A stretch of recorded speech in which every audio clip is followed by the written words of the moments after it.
I'm Derek. And I'm Noah, and you're listening to A Bite Of, where we take our current favorite pop culture obsession and enjoy it one nibble at a time. Pop culture, meaning fandoms, TV, movies, all that fun stuff. I want there to be a cereal called Pop Culture Obsession. Ooh. Pop Culture Obsession. Trademark. We're making a cereal, people. That's right. Oh my God. It's gonna be delicious. We could do our Pampered Pop Culture Patreon stuff while eating. Yes. We did a cereal one, right? Yeah. Yes, we did. We did a cereal where we tried all of the Halloween cereals. Yeah, like Count Chocula, Boo Berry. They're coming out with a new one, by the way. What? Didn't they come out with Fruit Brute or whatever? Fruit de Brute. Yeah. He was an old one that they brought back. They made a brand new one with a female presenting monster on the box that's caramel apple flavored. Oh, ew. No. All right. Well. So October, folks, look forward to us trying that and for the release of Pop Culture Obsession, the cereal. Start your mornings with Pop Culture Obsession. We'll have to go through the logistics. Maybe we'll ask our Discord what the flavor and stuff should be. Yeah. Should there be varieties? Also, how do you make a cereal? Roast some oats. Oh, we're doing it homegrown. Okay. You know, I make a mean granola. I do. All right. So this is the third episode. Halfway. Secret Invasion. We're halfway through this, which is crazy to think about. It feels like it was just yesterday when we saw Samuel L. Jackson again reprise his role as Nick Fury. We're halfway through. It felt like just yesterday when we saw Maria Hill die for some reason. For some reason. But I have to task you operatives with a quest, a mission. Follow us on all social media platforms. We're there. We like it. Say hi. You know, Threads just came out. I was going to say, are we on Threads? Yeah, it's there. Well, all of them. We're on all of them. We'll see which one lasts.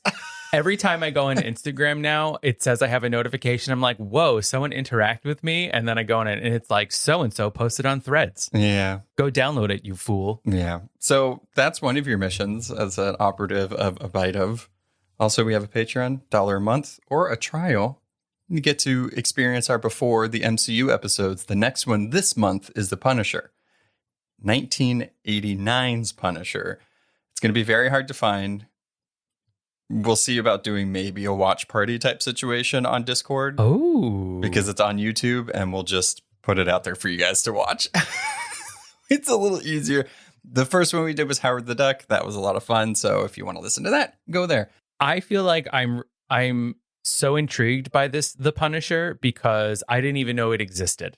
Yeah. I mean, apparently none of the streaming platforms nor anywhere where you can rent movies think it exists either because it's nowhere to be found. And it's very expensive to buy it. So, yeah. So YouTube it is. Yeah. And then last but not least, subscribe, review, all that great stuff. We got to talk about this episode, so let's just get into that. Yeah. So let's take a look back at Secret Invasion Episode 2, Promises. Back in 1997, we see Nick Fury promising a group of Skrulls, including a young Gravik, that he and Captain Marvel will find them a new home if they pledge to help defend the Earth. Spoiler alert, they didn't find them a new home. Flash forward to the aftermath of the Moscow bombing, and Fury is whisked away by Talos. On a train ride, Fury discovers that there are 1 million Skrulls living on Earth. He's mad, so he kicks his friend off the tracks. After fighting with Talos, he meets Rhodey, who essentially fires him from his post. Meanwhile, Sonya is quite good at the torture, and Gaia discovers the ingredients of a super Skrull. Having nowhere else to turn, Fury goes home to his wife. Surprise, she's a Skrull. Surprise, he has a wife. So, why'd you go Italian? I thought you were doing Borat. I was trying to do Borat. I'm not good at my Borat. You know, I slip in and out of my accents. I think it's fine. I don't think it's a prerequisite. You know what set me off was the frutte brute. Okay. So now I'm at his wife. I knew I was going to regret bringing up that video. Frutte brute. So let us officially take a bite of Secret Invasion Episode 3, Betrayed. Yeah. Spoilers ahead. All the secrets will be revealed for Episode 3. We don't want to betray you with spoiling it. Go watch it, come back. It's shorter than all the other weeks. So here we go. This episode's probably going to be shorter than all the other weeks as well. There's a lot of conversations happening in this episode. All right, so give me your instant reactions for this episode. We're halfway through it. Pieces are continuing to move. How are you feeling? Let's do a little check-in. Okay, so this is how I'm feeling. I'm feeling like this. Huh? And then I'm feeling like, okay. And then I'm like, wait a minute. And then I was like, oh no. So that's how this episode made me feel. I can actually pinpoint every moment that you were feeling that. Right? Accurate. Thank you. Yeah. That's the only way I could describe how So I nothing was else. feeling. Yeah. I mean, one of my favorite things of this episode was kind of seeing Talos take charge a little bit, being like the fierce badass that he is, being like, Fury, step up. And then he's also like, watch this, because I'm so strong. You ain't got nothing without me. So that I appreciated. Yeah, he did really do some digs at him. It's pretty nice. As he should. Yeah, it did seem like this episode, Talos kind of stepped up a bit, especially from the first one. He got knocked back a little bit whenever Fury killed that scroll in front of him. It seems like now he's kind of pushing a little further. And I don't know if that's because Gaia is more helping. He has his daughter back. You know, maybe that's why. I liked it. I didn't think it was the strongest one out of the series. There's definitely scenes in here and things that were happening that were really cool and better than some of the other episodes. But I do have to say this is probably like the second best episode. I want to say the second one was probably peak so far for me. Yeah, I agree. It's really funny, right? This episode is just like a sting operation to find a mole. Mm-hmm. And that's what this whole episode is, which is really funny and kind of interesting to do for a series that only has 6 episodes. Yeah, this episode felt very much like a bridge trying to get us to the next episode. It's kind of like figuring things out, uncovering some more powers stuff. But other than that, yeah, you're right. It's kind of, this is our midway point, and we're just kind of doing a sting operation on the bad guy side, where the good guys are kind of pawns. Right, in that sting operation. Right. Which is fine. You know, the sting operation is catastrophic, right? And it's like, it does have consequences if it actually went through. But the fact that Gravik was like, I need to find the mole. Let me like try to start World War III just to find this mole. Yeah, I know what I'll do. I know. Nuclear war. Let's shoot down that UN plane. Why not? We got this. Just guys, get on that sub real quick. Infiltrate.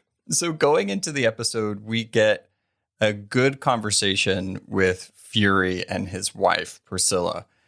And I think we needed it because we had some questions after the second one. And we were like, wait, so did you not talk to her? Like, this is weird. Like, where was she? How did this relationship work while you were up on your space station? It turns out he just left her. Yeah. The question of how did it work? The answer is it did not. It didn't. She was still very calm, cool, and collected for him to just show up. Well, that's just her vibe. Yeah. Right? She's just vibing. She's like, I'm living in this mansion in England.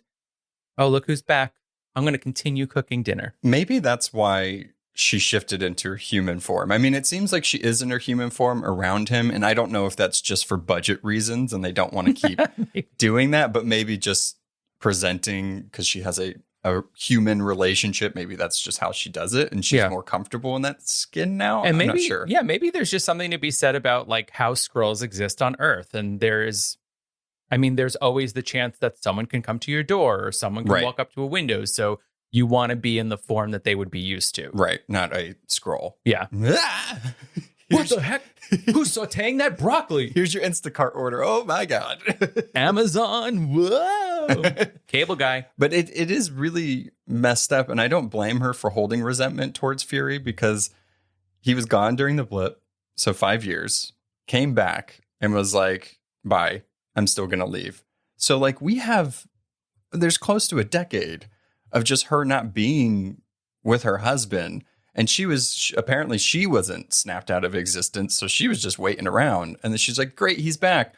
Oh, cool. I have to grieve you. So the line where she says that I'm a widower twice. Yeah. And I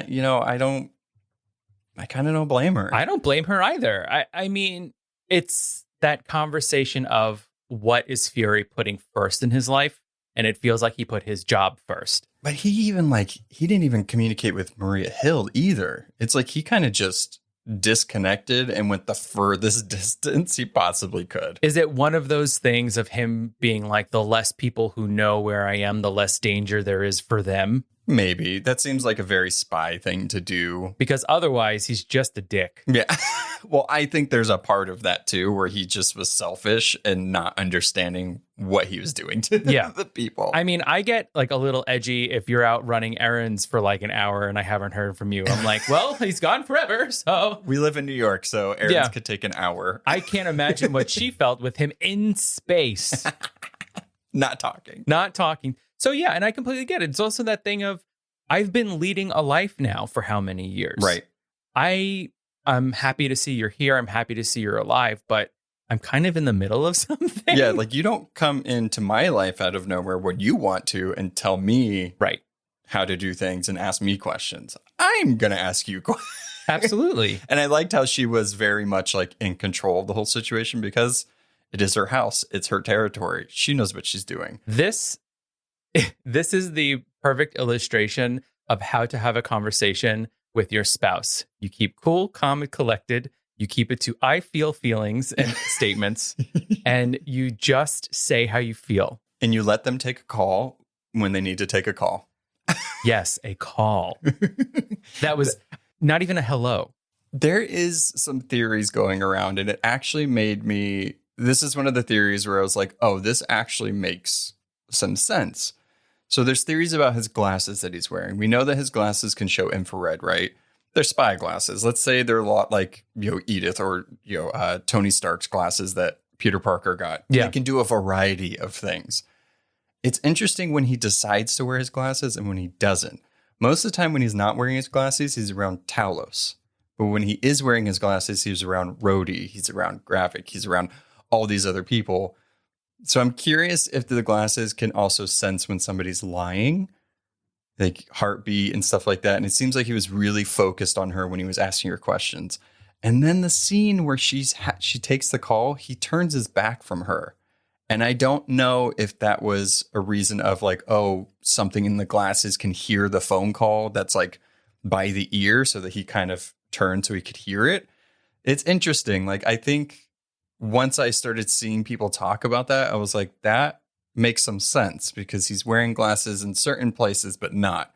Like, why not just wear them all the time, especially if they're super spy glasses? I think that's actually really interesting. And we have to remember, while we are seeing it as the viewer, as Fury being the pawn in all these other people's plans, we have to have faith that Fury knows what's going on to some extent. We just don't know what he knows and what he's doing. He's definitely going to know more than he's letting on and that we're going to see because he's going to act a certain way in front of certain people to get what he wants. Right. And also, let's not forget, he was living in space on an alien spacecraft, so he has tech from them. True. Right? Yeah, I mean... he came back to Earth with absolutely nothing. No weapons. Just glasses. Just glasses. It's got to be special in some way. We did get some flashback of their budding romance back in 1998. So we got a year after we first see Priscilla. That meeting, yeah. And when he made everybody pledge themselves to the human race and Fury's cause. She's still wearing that ring. I think it's interesting that they keep showing the ring, but she's not wearing it in the present time. I want to know more about this ring. Why are they showing it? It's, they put details in movies and shows for a reason. I'm keeping my eye on that ring. I want to know when it comes off and why. There's also the thought of being in love and wearing your wedding ring. And when someone disappears for X amount of years, you don't wear it anymore. But you don't have that allegiance to them. She had it the year prior. So I'm curious if it is because of Nick or is it past? I don't know. She married to someone else? We should go. Is Gravik her son? No. I don't know. I'm just saying maybe. No, his parents died, remember? And then they died a brilliant death. Yeah. But did they both die a brilliant death? Oh, that's a good question. Because I guess Nick wouldn't know if she was his parent or not. Hello? Yeah. I don't know. In this scene, we do see that she's passing a blood-stained envelope to Nick. And she mentions Dreykov. Dreykov is the villain of Black Widow. He's the runner of the Russian Red Room, the Taskmaster thing. I'm curious because of when this takes place, and she talks about, oh, this will, help Dracov's men, blah, blah, blah. I'm curious if this is then the mission that Nick Fury sends Natasha on to save younger Taskmaster or try to attempt to stop that bombing. And that's what it ends up disfiguring her in some way, which then led her to becoming Taskmaster. So I'm curious if a lot of these situations and the things that Fury sends his agents out to are because of Skrulls. Mm. And I think now we can infer that a lot of that actually might be because of them and not because Fury has some omnipotent intelligence and he's that good. He actually was just using his secret army. And I think that even begs the question of how involved is Priscilla in all of these things as well. Involved. Right? Yeah. And I think that what you're saying leads us to the conversation that he and Talos have, where Talos is saying to him, oh, you think you defeated this person because you're so great? Actually, it's because of us. Right. So Talos is coming out and saying it to him. I feel like it's fair. It's a fair thing. You asked us to do all these things for you, to wear your guys' skin, to look like you, to work for you with the promise of finding a new home. I'm not saying this is Talos. I'm not saying that I regret the things we did because it was good work, but don't act like you did all of it yourself. A lot of it was us. And fair, very fair. And I think that's something about Fury, right? We've had conversations earlier in this season saying, when are people with powers going to come in? What is Fury going to do? How is he going to defend the Earth? And I think that really relates to this. Fury has a lot of power. Fury is a logistical, savant. He knows where his superpower people are. He knows who he needs to go on what missions. He has all the info. And this is just another side of it. Another group that he, in a way, uses or, works with, probably in his mind is not using them, but maybe to them it feels like using them. Yeah. And, Fury, it's great that you're getting all the glory, but don't forget about all your soldiers. Yeah. And that actually kind of mirrors something that Gravik says in this episode as well. When he's looking at the painting with Talos, he's like, look at all these men in this room that make the decisions. They sit there and they get to look pretty. But what about the soldiers? What about the warriors? And kind of Fury is the person sitting in the room a lot. It is an interesting, Gravik's ideology and the way he operates is not good. It's verging on culty, especially when him and Talos were talking and Talos grabs him and everybody doesn't change into a Skrull. They change into him. It's very a little too much. You will become your leader. You will all look like me. Mm-hmm. Drink the Kool-Aid. Right. But so it's mirroring each other. And Talos and Gravik have some sort of, wherewithal to be yes, Fury does what he does and he's a great person.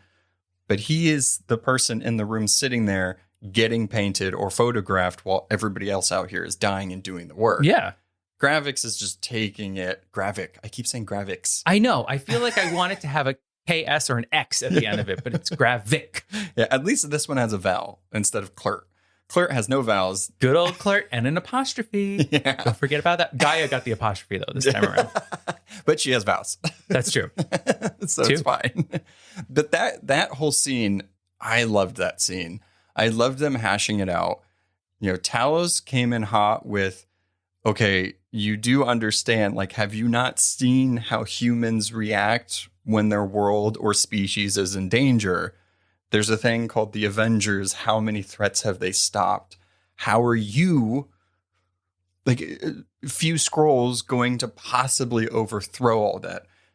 Maybe they could take over normal people because they have been doing it. But whenever superpowered people are going to come into this, we know our heroes are somehow going to throw them over. But the question is, how is that going to happen if Fury, Talos, all of them aren't telling these superpowered people that could help them? So now it's normal people, or who we think is normal people, not a Skrull, going to overthrow this. And I even think we need to sort of think a step further in the fact of which of our superpowered heroes might be Skrulls, right? Because when we think back to the comic book series Secret Invasion, half of them were Skrulls. Yeah, which is insane because it's they took them from way back and like they've been Skrulls this whole time. Absolutely. Yeah. So, I mean, that's another level of this conversation. I don't know if Secret Invasion will necessarily get to that level, but I think that we have to think about that, seeing that in this small cast of people that we have now, we know that we can't really trust that many of them, maybe two. Right. There's this interesting kind of parallel that goes on too with how Gravik is talking to Talos and talking about how humans are weak. They're blah, blah, blah. We need to take over all this stuff. But yet the Super Skrull stuff, the science behind that, it's not Skrulls doing it. He needed human science, human scientists, DNA research to do it. So it's like you're almost, I wouldn't say going as far as Fury, but you're doing almost the same thing. Yeah, I think there's something to be said about what it means to be a leader and who you're depending on to get what you want done. Yeah, but you can't be like, he's doing it wrong. I'm just going to do it, but to get powers and make people work for me and do it. Like, I mean, when it comes down to it, Gravik seems to not necessarily care about the means. No. He just needs the end. Not at all. Not at all. I love the tension that was building between these two. I'm surprised they did. I know it was a parlay, so you're not supposed to really, do anything to hurt the other person. These leaders come and meet.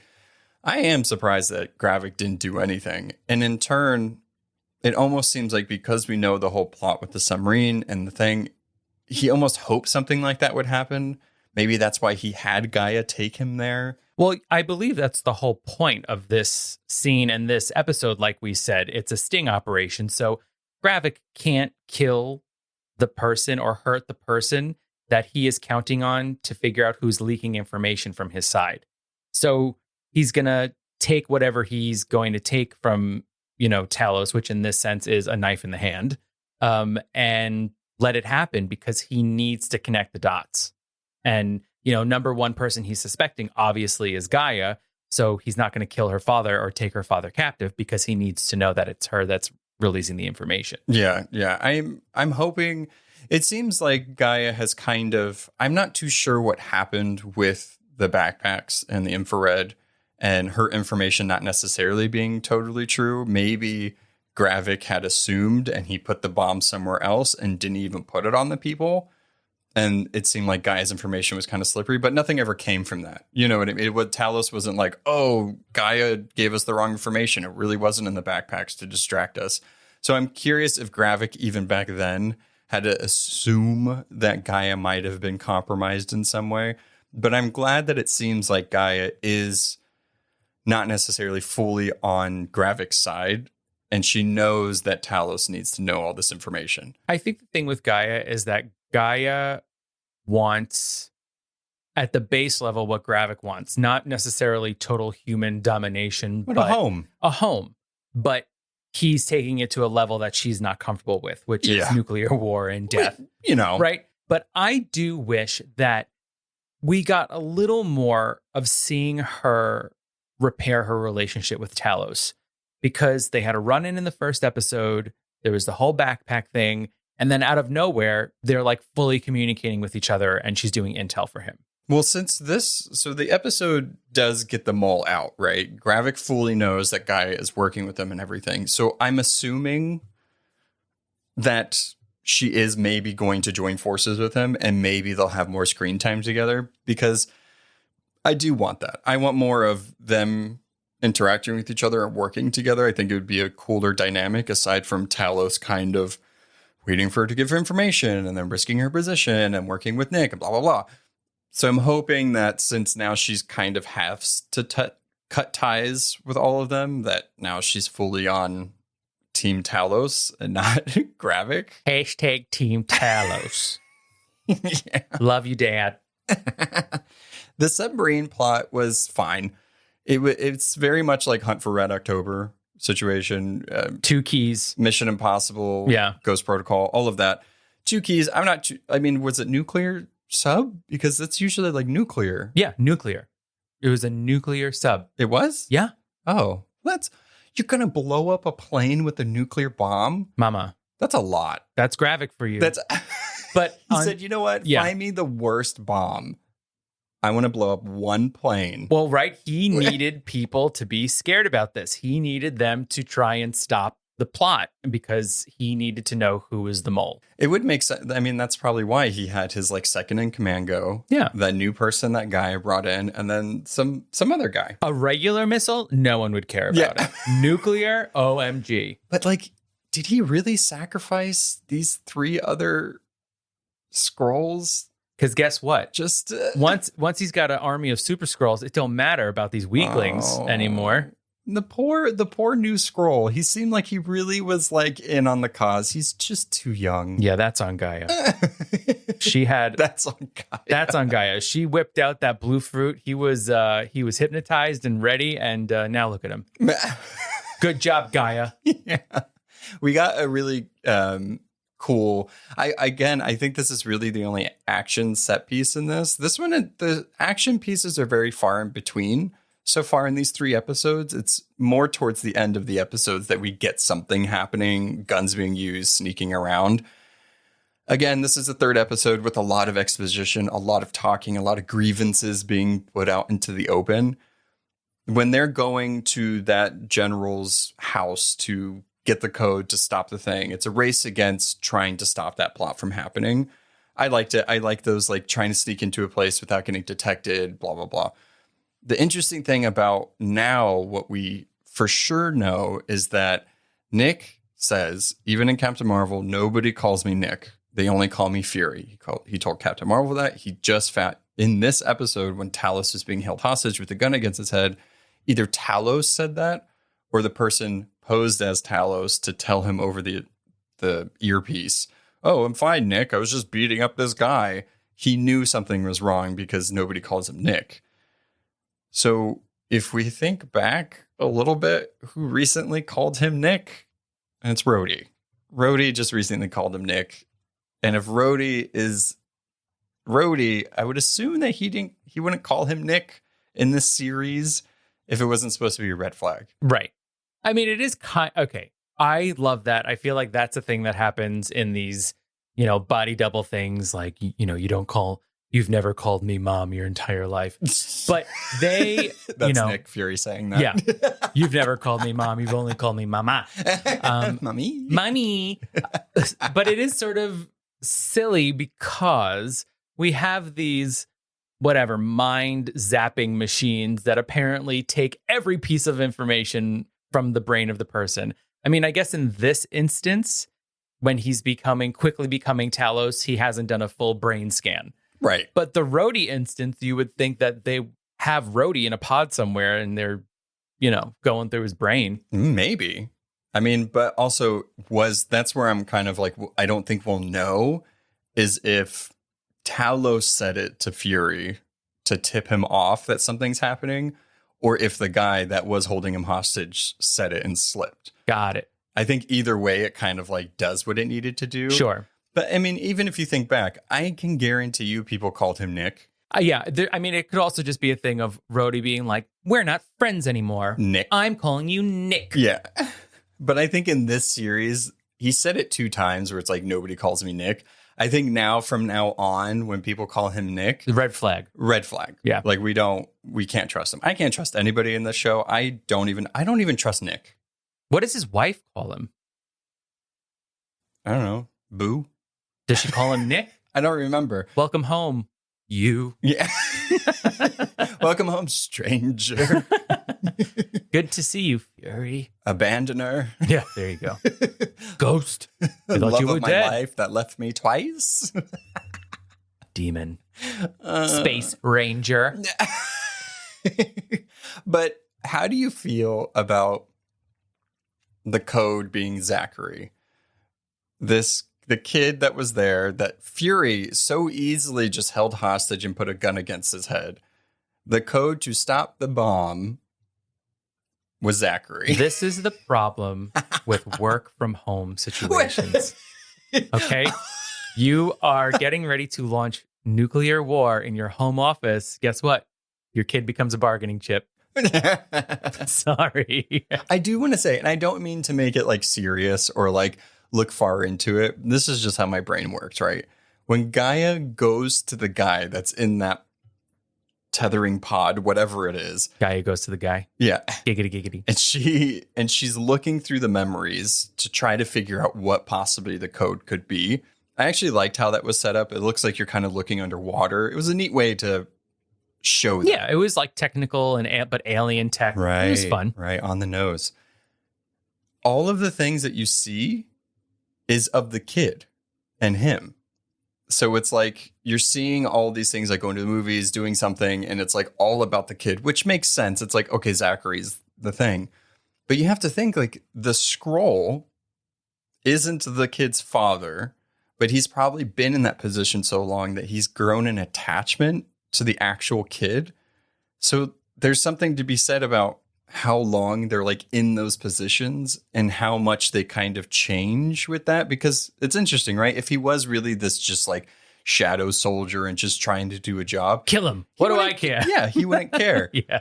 But I think it does show that, you know, even when they are doing something like this for a cause, that there is some type of person in there that can't help form those attachments. Well, that's one of the things about the Skrulls is that they're not, you know, quote, like aliens. They are a race of humanoid species of people. And so they obviously have bonds, they have relationships, they know love, they have family, they have children. So I don't think that's so far off at all that they would grow attachment to these people. But you know what they don't understand? Tell me. Is the relationship between people and dogs. Talos was like, wait, so you're telling me that it's okay for you to pick up this other species poop? Yeah, when they showed that Dalmatian, I was like, they're going to make a comment. That Dalmatian's a Skrull. It's a Skrull. That's not Pongo. Yeah.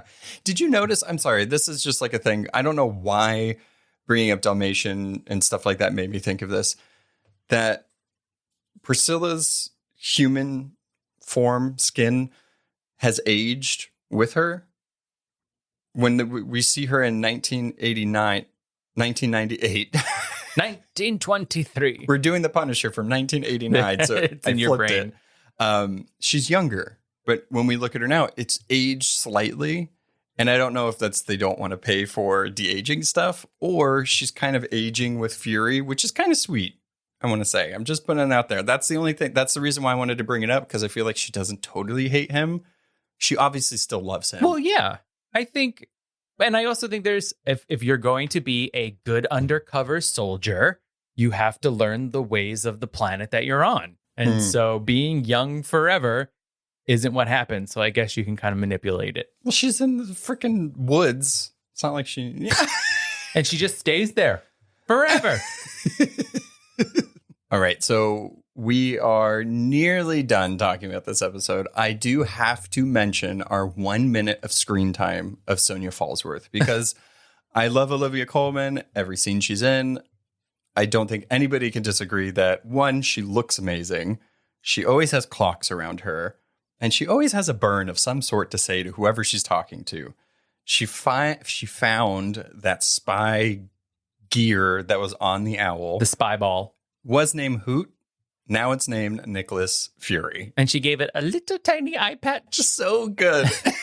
Because you know why? We've been missing Fury's eye patch. So we're happy to see the owl is bringing it back. I love that she was like, you know what? Here's your eye patch. Here it is. I also like the thought of her crafting at her desk that afternoon. She totally sewed that herself. Yeah. Yeah. She had a bottle of red wine. She was in a beautiful dark red dress. And she was like, you know what? I need to make an eye patch. She really leads an interesting life. She is a torture extraordinaire, spy maven, also hashtag DIY crafter. She's a crafter. Yeah. For sure. It's Sonia Crafts.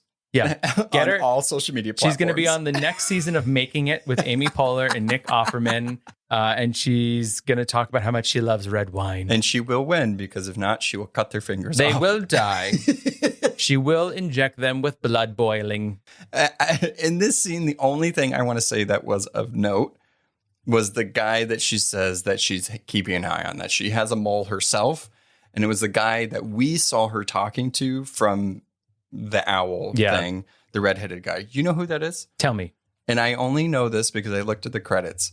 It is the same actor that played Van Gogh in the Doctor Who episode. Oh, the famous episode. One of the best episodes. I just love to see him back. Also bring in all the British people because she's British, you know. Makes sense to me. Bring them all back. Yeah, definitely. All right. So final two things we got to talk about. The big things in this episode. Again, this is following the same trend of the other two episodes where the end of the episode is have some type of cliffhanger to bring you back next week. The first one we can talk about is Priscilla. She has another phone call. She says she wants to talk to Gravik.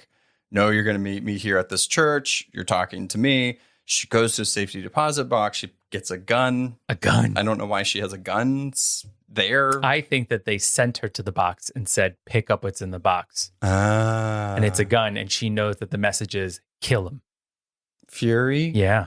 Oh. That's the message. Probably. Because he's only a human. He just needs a bullet. See, look, you're picking up on the spycraft really well. Yeah, because she got there and she was like, yo, this is the fanciest bank I've ever been to. And I said the same thing. It was a full 100% gold table. Gold-plated security deposit boxes and an ornate ivory and granite table. No, Welcome. The table was gold. Gold. Full gold. It was fancy. Everything in that room was so fancy. Oh, so we now know that possibly the person she was talking to when Fury was in the room at the beginning of the episode was Rhodey. Because here, when we hear the voice, it's clearly Don Cheadle. He was credited in the episode. Apparently, if you listen to the German dubbed version, the same actor that played Rhodey is also voicing it on the phone. It's Rhodey. So now we know that he is a Skrull. How long? That's the biggest question. I can't see it being far back, right? Because even stuff that happened in Falcon and Winter Soldier, the stuff that he did for Sam Wilson, the talking about how it's being black men in this country and everything like that, I don't think they'll go that far back. Too personal. It's too personal, and also it will take away some of that weight and the decisions to do that and write it that way. But again, we're at this weird place in Marvel where just because one creator did a thing, how are they going to tie it to that with the story they need to tell? I'm interested in seeing, the question of how far back is still out there, but I'm really interested in seeing how he was captured.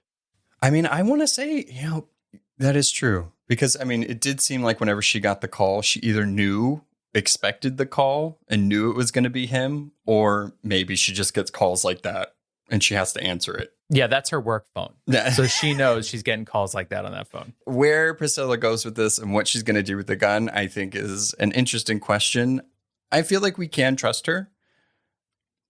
I don't know if she's going to I feel like there might be some double spycraft, double agenting going on. She's either infiltrating it, and so is the Skrull that's playing Rhodey. Who knows? But we do know that when Talos and Nick Fury talk in that bar, when they first are like mom and dad are making up and they're not really fighting anymore, he says that I have a lead on somebody that is high up in the US government.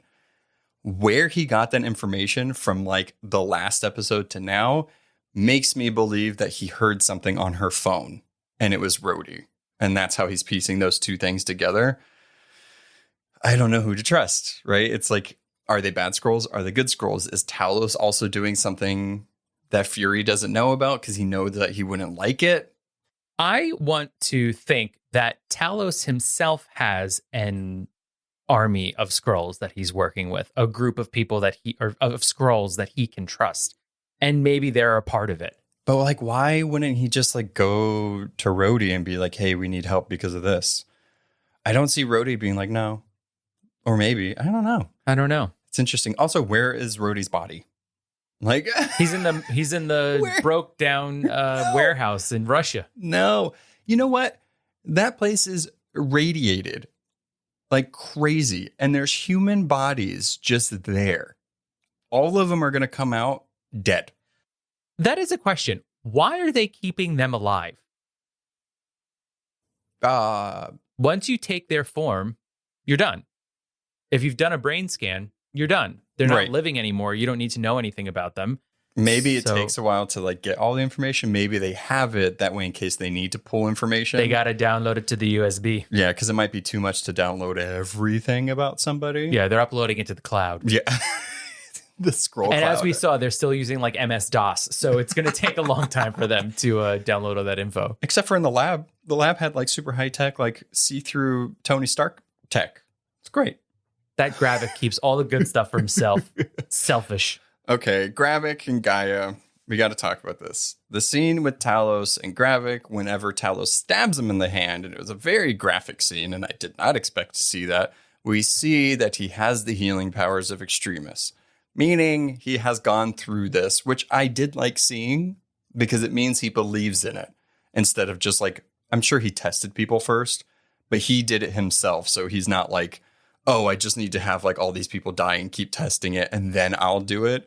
He already went through the procedure or flashing bulbs to get himself powers. So that's cool. Yeah, they changed a few of them into goop, Yeah. though. Once they got all that worked out, then he was like, okay, I'll go through it. But it's not a good sign that he has the healing powers of Extremis. No. We know from the trailer he's going to get the extendable Groot- stuff from Groot. Groot arms. I'm wondering if it's going to be all four of those powers for every single one. Or can you pick and choose? Or maybe because he's the leader, he gets all four, but everybody else can have one. Choose one, circle your number one choice, put two. Maybe you'll get number two. Yeah. How did you like the name drop of Super Scrolls that Gravik so very non-scripted and very not out of place and shoehorned into that conversation? I mean, I think we were all like, duh. Yeah. Oh, like when he said it, because he was like super powered beings, blah, blah, blah. And I was like, don't you say it. Dude, don't you say it. And he was like, Super Scrolls. I was like, you know what? Fine. You're like, it's like how everyone was waiting for Captain America to say Avengers Assemble. Well, that took a decade and well worth it. Exactly. So it did not have the same payoff for you. 3 episodes and you're talking to other Skrulls that are posing as the freaking prime minister. No thanks. I mean, our man Gravik here, we have to really question how long he's going to be around, and he needs to get all of his catchphrases out ASAP. You know, I am one of those people where I don't like the one and done villains. I feel like some of them are fine, but I kind of want some of these villains to stick around. You know what I mean? Like, I want them to show up again. I don't want it to be like they're defeated, done. It's just kind of not how comics work. And I just want some of these guys to survive. I think it would be interesting if, depending on how the series goes, if Gravik survived and then Super Skrulls and stuff, and they came back later on. Because I don't want Super Skrulls to be gone, mostly because the Fantastic Four has to happen. I'm just like, just don't die. Not all of you. Well, hopefully the next time we see Super Skrulls, it'll be the actual Super Skrull Clerk with the Fantastic Four powers. Yeah. So, you know, this episode wouldn't be complete without them yet again shooting one of the lead women characters. Let me say something. Okay. There are only, at this point, 2 other female leads. Yeah. If they die... Who's the other one? Secret Invasion hates women. Priscilla and Sonya. Priscilla and Sonya. Yeah. Yeah. So, I mean, they're just shooting people. Same exact way. Yep.